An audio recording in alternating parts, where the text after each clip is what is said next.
welcome back to the Money Classroom. Delighted to be joined again by Royce Sutton, Vice President, Community and Economic Development Manager with Fifth Third Bank. Royce, you've been bringing us a long way, but there's an area that just has a hold on many of us, and that's debt.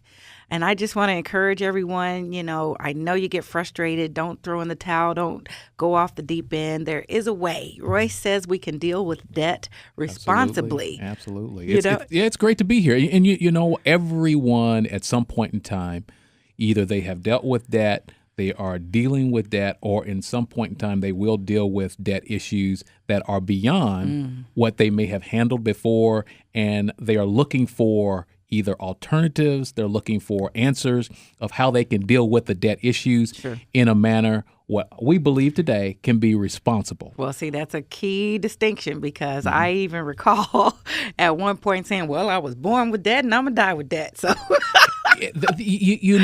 as we think about acquiring things, we look at how we want to move to the next level in our lives, whatever that may mean for any of us out there. There are some things that we can pay for out of cash, and then there's some things that it requires taking on debt. And I am absolutely supportive of people thinking of how they can move to the next level. Yeah. And debt can be a good thing if it's used as a tool, right? But can also be a very destructive thing if it is not used responsibly. I liken that to fire. Yeah, absolutely. A fire ablaze could be very destructive, but we don't want our listeners and all those people who are thinking of all these wise money tips that we've been sharing, we don't want them to get in a situation where they don't feel like they have any other options. So today we're going to talk about some ways that you can responsibly handle debt that can make it more productive for you. Because one of the first things that we often talk about, to whether you're in debt or not, you need to have a spending plan. You need to lay out a plan that tells your money exactly where it ought to go. A man that buildeth a house, he sits down first and he makes plans. Say it, sir. I think Scripture tells us that, and we want to make sure that we can apply those same concepts when we think about our day-to-day purchases, our spending, and not get ourselves in a situation where we cannot get out of it. And a spending plan will help us get there. Sure. Some people use the word budget. I prefer not to use that word. I like spending plan. Spending plan is telling my dollars. A spending plan is telling my dollars exactly where they need to go. Right. So I'm thinking in advance. Okay, this is my obligation for this. This is when I'm going to pay it. This is how much I'm going to pay. Majority of our credit worthiness is based upon how well we pay and when we pay. Right. But if we've got a spending plan, we can plan it out in such a way. So first thing I want to do in putting together a spending plan, I want to know how much money I've got going in. Now we generally know what our income is, but just so that we can go through the exercise of seeing things visually, and that's very helpful, we write down exactly all of our sources of income.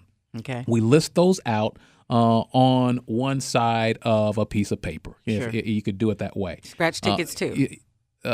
Well, no, we're not gonna include those.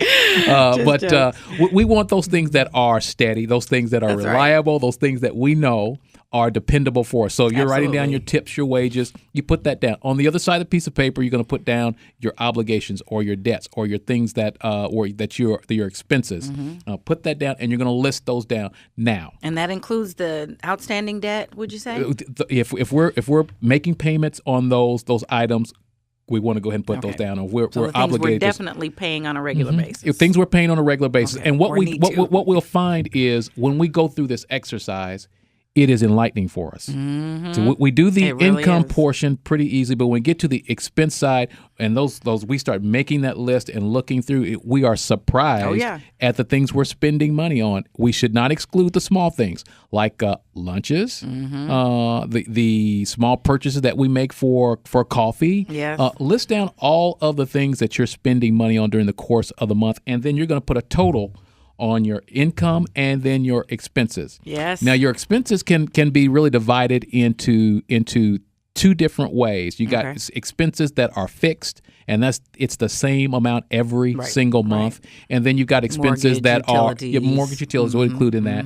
Things that vary. You could have your utility, one of your utility, like your gas and light bill could be at one level one month, and then another month at something else. Right. So you want to We want to make sure you list those down as well and put an average of what that is. That makes sense. So if when I get the income and expenses down, then I want to put down another column of exactly when all of those obligations are due. Mm-hmm. When they're due. So when they're due or when I get paid? Because one of the things I've seen the struggle with is do I list it as these I should pay on the 1st and the 15th when my check comes in, or when they are actually calling for that payment to come in? Well, put them down when they are due. Okay. Because what this exercise is going to allow us to do is there may be some things that we are periodically paying too early, and there may be some things that we're paying too late. Mm-hmm. If I can see where everything lays out, then maybe there's something I probably could move to the latter part of the month that I've been paying at the earlier part of the month.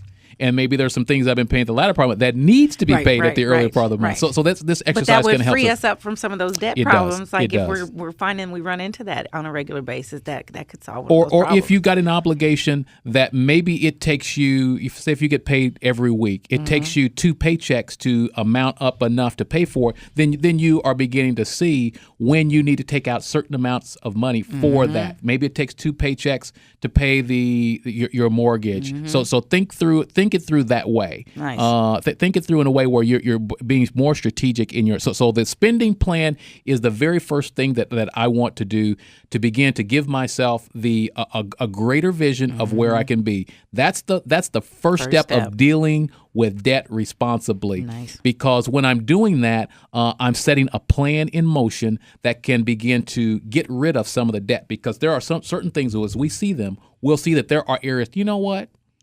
I think I could probably double up the payment on this, or maybe there's something that I'm no longer going to. I'm not going to have this expense anymore. I'm going to get rid of this. So we want to begin to look at things that we can reduce out of there as well, all along the way. And this is something I'm going to update every single month as I go. Okay. Update this every month because there's changes that occur with your budget. And then as we're looking at this, we want to put together a spending plan that represents our principle of 60, 30, 20. So I want 60% going to my needs, 30% going to my wants, and then 20% is going to savings.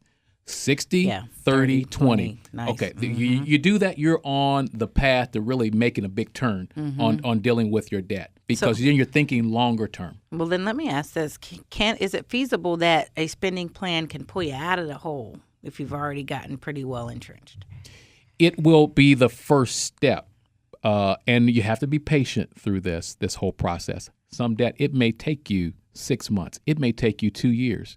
But you've got to decide that this is something you don't really want to deal with anymore. Yes. And this is something that has kept you from getting and doing the things that you really want to do. Yeah.